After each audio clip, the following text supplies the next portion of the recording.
Hi, I'm Gina Wilkerson. Anyone who knows me knows that one of my first loves is basketball, but there's a reason. When I was growing up, we lived with my mother. It was myself, two brothers, and a younger sister.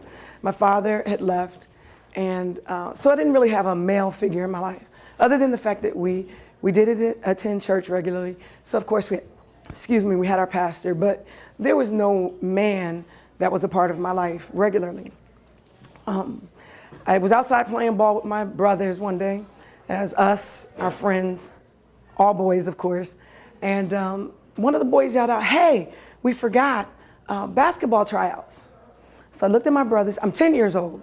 I looked at my brothers and I'm like, basketball? And they're like, "You know what basketball is, we watch it on TV." And I'm like, "I don't know what basketball is." And "What are you talking about?"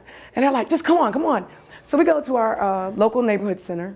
And of course, you know, there's a whole bunch of kids, everybody from, and I lived in the projects. So everybody from the projects, all the boys are out there and everybody wants to play. We get into the gym. There are men in the gym and they're standing, you know, in different areas. And what they do is they organize us. They want to see our skills. And so, you know, I'm one of the players, I feel. I'm watching everyone in front of me. They want to see how we dribble. They want to see how we pass. And of course, the dreaded shooting. I didn't know basketball. I didn't understand what it was. So I just remember going and they put me out there and they told me to do some things. And first I tried to dribble. And even my brothers, my heart broke. They fell on the floor laughing at me. And I was just like, wow. And of course, you know, the other boys are laughing, but my own brothers, I was so hurt. But I said, that's what I'm gonna do. I'm gonna do everything the boys are doing and I'll be fine. And so that was on a Tuesday. Here comes Thursday. Thursday, we all go to the neighborhood house and everybody wants to see, did I make a team? And so of course, everybody's looking for their names. And I look up there and I look where my older brother's name is and my name's not there. And I look where my younger brother's name is and my name's not there. And I just keep looking and I see my name. Gina, I'm up there. So Tuesday we have practice and I go to practice and we're all standing. They arrange us, you know, two men are there and they arrange us and they're talking to us. And from behind the two men come another man and it's an older white man with spiky hair. Have you ever seen the referee shorts? Those little tight referee shorts. 1976, his socks were up to his knees. But this guy came out and he had a crackly voice. And the one thing I always remember about Mr. Wilson were his eyes. They were like ice blue. And it just captured me. And crackly voice, and Mr. Wilson says, "Hey, I'm Frank Wilson. I used to be the mayor of Madison, New Jersey, and I want to teach you guys to have the same love that I have for basketball." And I just looked at this guy and I'm like, I've been playing baseball every day and I don't love baseball. I'm never going to love basketball. But my brothers are playing, I'm going to show them. So we're good, okay? Well, the one thing about Mr. Wilson was he was invigorating. He would give you his spirit. Mr. Wilson, no matter what I did, "That's all right, babe. You can do it." And he'd smack me on the backside with his hand and it stung and it would make my eyes water, but it was okay because Mr. Wilson said it was okay. So he teaches us the first thing is defense. I didn't understand his logic, but he said, we're gonna learn how to play defense. Apparently we had the worst team. Everybody in our team was all beginners. And so I wasn't the only one that could not shoot, which made me feel better. And I could go home and smile at my mother. "Oh no, we're all bad." My mother's like, okay, this is good, this is good. But I just got to a point where I loved basketball because no matter what I did with Mr. Wilson, it was okay.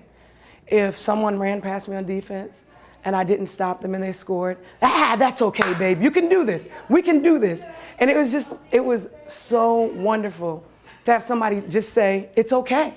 And that was Mr. Wilson. "It's okay, babe, you can do it." And so first, you know, we have our first game and I get my hands on the ball and I just turn around and shoot. And the whole gym erupts in laughter. I shot in the wrong basket. They stop gameplay. They look at my shirt. They look at the other guy's shirt that was standing next to me. And they're like, no, don't give it to number 10. Give it to number 11. I'm hurt. Mr. Wilson sees, so he comes over. He calls timeout. I go over, and he says, listen, babe, you can't let things like this bother you. We got to keep going. We're going to win this game. Oh, okay. Get that stinging slap on my bottom, and I go back out there. As I played, I always felt like, especially that first year, that I was all arms and legs. I never did anything work together. I couldn't say I'm going to do this and do that. I could say I'm going to do this and I did something else. Or I could go to do something else, but I did this. And it was okay. Mr. Wilson was always like, it's okay, babe. You can do it. And I just loved Mr. Wilson. He would tell me how to do things and I would do my best to do it. And no matter how it came out, it was okay. So I began to love Mr. Wilson. So our first year goes out. I don't even remember if we won any games. I don't think we won a single game. My brothers laughed at me. They laughed at our team, but I felt good. The second year, again, Mr. Wilson picks me to be on his team. And the second year, I remember playing in a game, and we were playing against, of course, the Lakers. They were the best team, and their best player was going up for a shot. And one of the things that Mr. Wilson always told me is, you have to put your body in front of them and you have to put your arm up. And I was like, yeah. He's like, I know you got long arms, but they'll work for you. I promise you, I promise you. So the best player on their team, he's coming for a basket, and I am scared to death because I don't know what to do, but automatically I go into what Mr. Wilson said, throw your arm up. The guy goes up, I go up, I block his shot. And not just block, it's a block that he's holding on to and he hits the deck. This time the Jimmy erupts and it's for me. Yes, yes, yes. So I did what Mr. Wilson did and what he said, and it worked. And so for another year, everything that Mr. Wilson told me to do, I worked on it. He taught us this year now how to dribble and how to shoot. So now I have defense and I'm learning how to do offense. And I hear Mr. Wilson's craggly voice in my head, even during the summertime when I'm not working with him. Gina, if you dribble like this, remember to move your feet, slide your feet. Don't forget, you gotta make sure you're always aware of, watch his waist, watch his waist. And always in Mr. Wilson's voice. 6th grade, of course, I make the, what is it called? The All-Star team. And I had been on Mr. Wilson's team and I made the All-Star team and he was so proud of me. 7th grade comes and I can't play for Mr. Wilson anymore. So now I have to go to the school team. And I sort of kind of got a little caught up in basketball. And when our progress reports came out, I had a D.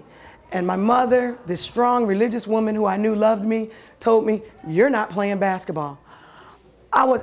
Mom, it's just a progress report. I got this. I know. You can't think that basketball is going to take care of you for the rest of your life. You have to know that you're a student first. They say student, athlete, student comes first. Well, I cried all through 7th grade, but still every day I'd go out to the playground and play by myself.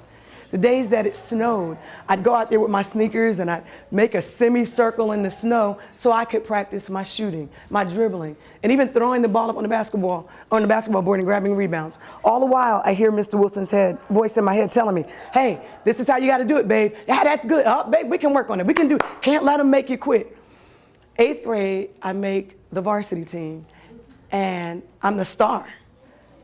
I don't know why I'm the star. I mean, like, I score the most amount of points. I'm the best defender. I get my name in the paper. But all the while, I'm still thinking, all right, what did Mr. Wilson say? Mr. Wilson said, you got to do this. And you hear his voice in your head in everything that you do. Every time I'm doing, how do you eat? If you want to be a basketball player, you can't eat that garbage. Can't put that stuff in. Come on, babe, you know what you got to do. You got to make this body go. And all the while, I hear this. In 9th grade, I go into the public school. And again, I make varsity. I start varsity as a freshman. Always hearing Mr. Wilson's voice in my head. How do you handle this? And I see now that the things that he was telling me to do, how to slide, how to roll, all of these things work. Well, my senior year, the month of March, after looking at, I had 11 scholarship offers to play basketball, I decided to sign with a school in New York. And because I was a quote unquote star in the county, they put it in the newspaper. I'm feeling rather accomplished. Little girl from Projects Makes Good. I'm going to college. I'm excited. One day I'm walking home, and as I walk through the parking lot in our project area to go home, there's a big dark sedan. And this tall white guy gets out and are you Gina? And I'm like, yeah. He's like, somebody wants to talk to you. Well, he rolls down the window and I hear a familiar craggly voice, only it's a little softer this time. And he goes, Gina? Mr. Wilson? I was so excited to see Mr. Wilson. And he said, Gina, I've been reading about you in the paper. And babe, I'm proud of you. And that was like, I just can't express to you just the fulfillment, the joy that I felt. And as I got older and I began to look back on that moment, I realized that that was really the first time that I got an example of what I want from Christ or what I want from God. I can't wait for that day when I meet him and he says, well done. So Mr. Wilson to me was my well done. So yes, I played 4 years of basketball, and even now at the age of 47, we're talking 37 years later, I still coach and I enjoy it. And every once in a while I'll say to something, come on babe, you can't let that do that to you. So this is my story, ode to Mr. Wilson.